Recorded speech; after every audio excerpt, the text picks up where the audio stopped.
হয়তো বিজ্ঞানৰ ছাত্ৰ ফৰ্মেলডিহাইড বা ফৰ্মেলিন এইটো হৈছে আপোনাৰ মানে কি এইটো প্ৰিজাৰ্ভেটিভ আৰু এইটোৰ কাৰণে বিভিন্ন মানে কৈ আছে যে কেঞ্চাৰৰ বাহক বুলি কৈ আছে আচলতে কেঞ্চাৰৰ বাহক বুলি আজিলৈ কোনো ধৰণৰ প্ৰমাণ হোৱা নাই কিন্তু এইটো ফৰ্মেলিন বা ফৰ্মেলডিহাইডৰ কাৰণে কি হয় আপোনাৰ পেনক্ৰিয়াছত এফেক্ট হয় তাতে টক্সিচাইড হয় তাত টক্সিচাইড হোৱাটো পেনক্ৰিয়াছত এফেক্ট হয় নহয় নহয় কিন্তু কেঞ্চাৰৰ বাহক নহয় কিন্তু ইয়াতকৈ বেছি ডেঞ্জাৰাছ যিটো আমি ফল মূল পকোৱাৰ কাৰণে যিটো ব্যৱহাৰ কৰোঁ সেইটো তাতকৈ বেছি ডেঞ্জাৰাছ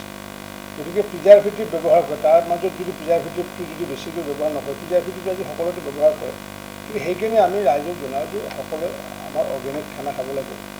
ঘৰতে পুখুৰী বনাব লাগে কিন্তু আমাৰ মানুহেতো ঘৰত পুখুৰী নবনায়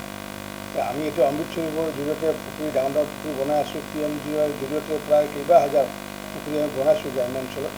গতিকে এই আগতে যিটো গাঁৱৰ যিটো পৰিৱেশটো যিমানে আমাৰ সলনি হৈ আহিছে